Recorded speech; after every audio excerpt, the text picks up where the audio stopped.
The Meteor is a small 350cc cruiser, which is a really big deal for Royal Enfield. Launched in India last month, the Meteor has been generating a lot of hype with riders, and Royal Enfield has managed to secure 8,000 pre-orders in less than 10 days. European availability and pricing has finally also been announced, plus the fact that it will be coming to the States as well. Great news all around. Welcome back to Long Way Home, everyone. The place where getting your motorcycle news is easier than Long Way Home getting 1 million subscribers, but not by much. Well, that's nice of you. Aww.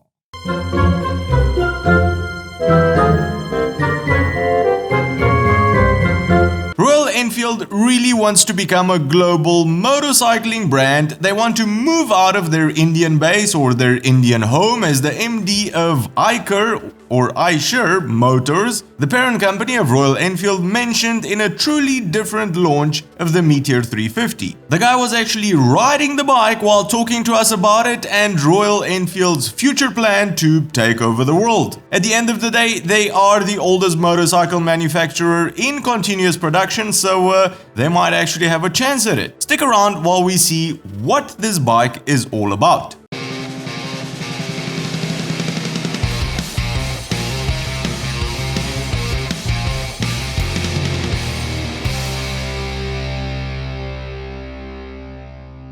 The reason the new Meteor is such a big deal for Royal Enfield is because they are hoping it will be their stepping stone into the European and American markets. So they've come up with a small, inexpensive cruiser which doesn't intimidate, should be very easy to ride by absolutely anyone, and everything from the engine to the seat to the handlebars, riding position has been properly thought out to put the rider first, to offer a great riding experience, because at the end of the day, that's what we all want. But a good bike is only part of the equation when it comes to impressing Westerners. There have been many great bikes throughout time that didn't sell well in these markets because there wasn't a good dealer network, reliability was shoddy, and we find it very rude to break down, and there weren't countless customization options because having the exact same bike as your neighbor is a big no-no. Royal Enfield seems to have addressed all of these points, but firstly, let's see what this bike actually offers. It's powered by a new 349cc air-cooled engine which puts out around 20 horsepower and 27 Newton meters of torque,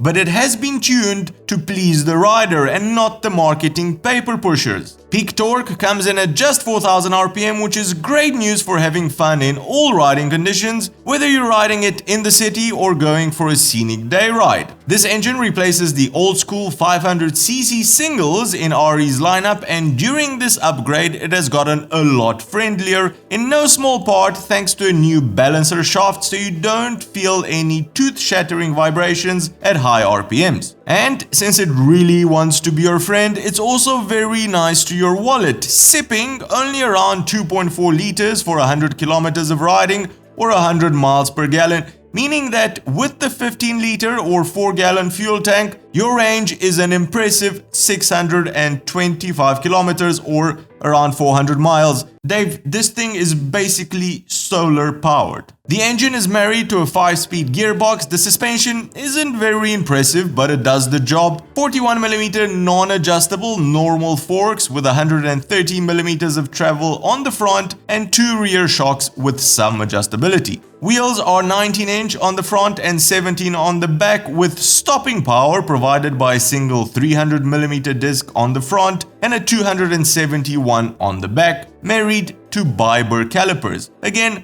not impressively mind-shattering, but I wasn't expecting Brembo-style Emmers here anyway. Seat height is at a very unimposing 765mm or 30.5 inches, but Royal Enfield has made it wider so your sitting position, while low, is also comfortable. From all the footage we've seen, the riding geometry of the Meteor is just that. Relaxed and comfortable. Electronics, not a lot of them, actually just ABS and a USB port, but if you can believe it, navigation as well. Royal Enfield calls it Tripper.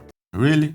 Usually I can't stand it when manufacturers start making their own custom nav systems, which in the end turn out to be a lot worse than already proven solutions like Google Maps or Waze. RE kind of has the best of both worlds. They have a little round screen next to the dash which connects to an app on your phone where you can set up your trip. Even though it's a Royal Enfield app, it is powered by Google Maps, so you're getting all of their routing algorithms, places, restaurants, traffic conditions, and whatnot. Brilliant implementation, and if you don't need to use the nav feature, the little screen will just show you the time elegantly. Customization options are plentiful. There are over 230 official accessories so far, so there is plenty of opportunity to stand out. The Meteor also comes in 7 different colors and 3 different trims, the cheapest one retailing in Europe for 4,100 euros. A quick but incorrect conversion means that the US price will hover around 5,000 US dollars. With all of this in mind, plus the fact that the Meteor was developed and is being built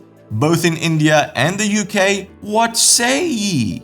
Come on, they're doing all the right stuff here. Inexpensive, pretty good looking, they seem to know their market and are quite dead set on pleasing their customers. That's what she said. If they carry on like this, I'm very curious to see what Royal Enfield would look like in 10 years from now. But until then, once again, the comment section below is your friend. I know, I've spoken to it. I told it to be nice. Let us know what you think of the Meteor, Royal Enfield's stepping stone to the West. Well, that's the show for today, everyone. If you've enjoyed it, give it a big thumbs up, and if you think you've learned something new, consider subscribing or becoming one of our patrons to help us make more of these shows. Cheers, and I'll see you on the next one.